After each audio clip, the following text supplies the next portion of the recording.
मत्ती रचित सुसमाचार। मत्ती रचित सुसमाचार ये शुभ संदेश देता है कि यीशु मसीह ही वो उद्धारकर्ता है जिनके आने की भविष्यवाणी की गई थी। परमेश्वर ने पुराना नियम में हजारों साल पहले अपने लोगों से की गई वाचा को उसी उद्धारकर्ता के द्वारा पूरा किया। ये शुभ संदेश केवल यहूदी लोगों के लिए नहीं है जिनमें यीशु पैदा हुआ और पाला पोसा गया, परंतु सारे संसार के लिए है।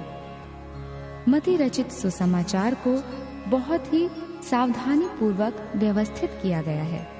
इसका आरंभ यीशु मसीह के जन्म के विवरण से होता है, फिर उसके बपतिस्मा और परीक्षा का वर्णन है, और तब गलील प्रदेश में प्रचार, शिक्षा और चंगा करने की सेवा का वर्णन है।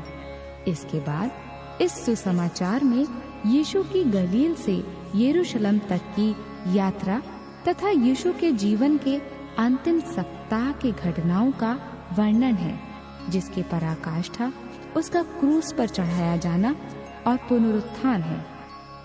इस सुसमाचार में यीशु को एक महान गुरु के रूप में प्रस्तुत किया गया है। उसको परमेश्वर की व्यवस्था की व्याख्या करने का अधिकार है और वो परमेश्वर के राज्य की शिक्षा देता है। उसकी शिक्षाओं को 5 भागों में बांटा जा सकता है।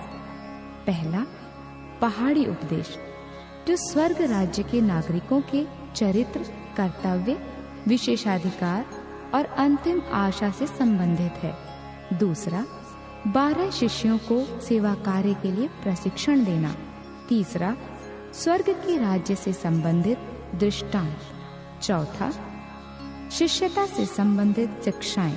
और 5वां है स्वर्ग राज्य के आगमन और वर्तमान युग के अंत से संबंधित शिक्षाएं।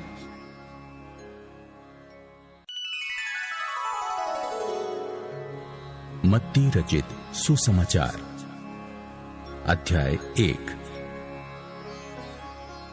अब्राहम की संतान, दाऊद की संतान, यीशु मसीह की वंशावली।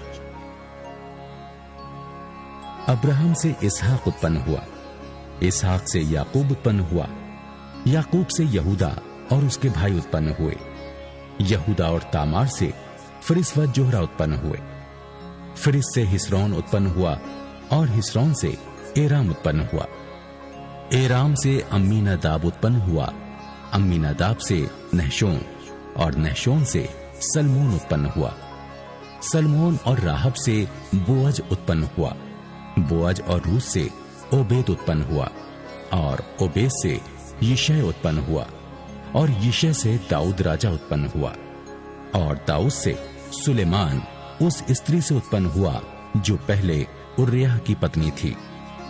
सुलेमान से रहबाम उत्पन्न हुआ, रहबाम से अबिय्याह उत्पन्न हुआ, और अबिय्याह से आसा उत्पन्न हुआ, आसा से यहोशाफात उत्पन्न हुआ, यहोशाफात से योराम उत्पन्न हुआ, और योराम से उज्जियाह उत्पन्न हुआ, उज्जियाह से योताम उत्पन्न हुआ, योताम से आहाज उत्पन्न हुआ, और आहाज से हिजकिय्याह उत्पन्न हुआ, हिजकिय्याह से मनिश्शाह उत्पन्न हुआ, मनिश्शाह से आमोन उत्पन्न हुआ, और आमोन से योशिय्याह उत्पन्न हुआ, और बंदी होकर बेबीलोन जाने के समय में योशिय्याह से यकुन्याह और उसके भाई उत्पन्न हुए।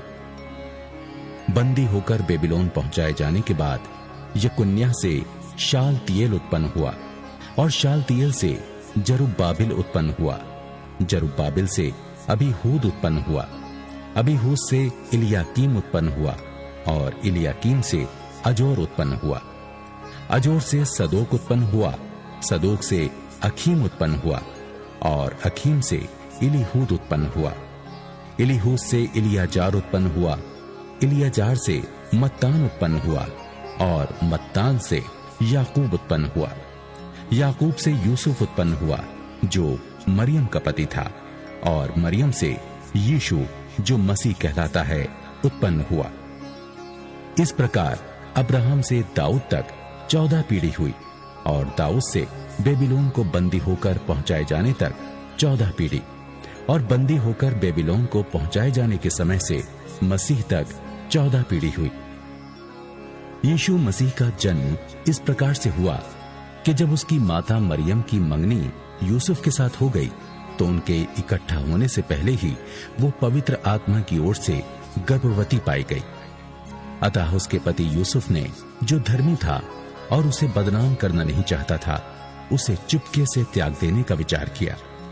जब वो इन बातों के सोच ही में था तो प्रभु का स्वर्गदूत उसे स्वप्न में दिखाई देकर कहने लगा, हे यूसुफ, दाऊद की संतान, तू अपनी पत्नी मरियम को अपने यहां ले आने से मत डर, क्योंकि जो उसके गर्भ में है वो पवित्र आत्मा की ओर से है। वो पुत्र जनेगी और तू उसका नाम यीशु रखना, क्योंकि वो अपने लोगों का उनके पापों से उद्धार करेगा।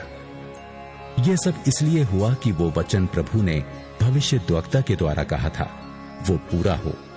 देखो, एक कुंवारी गर्भवती होगी और एक पुत्र जनेगी और उसका नाम इम्मानुएल रखा जाएगा, जिसका अर्थ है परमेश्वर हमारे साथ।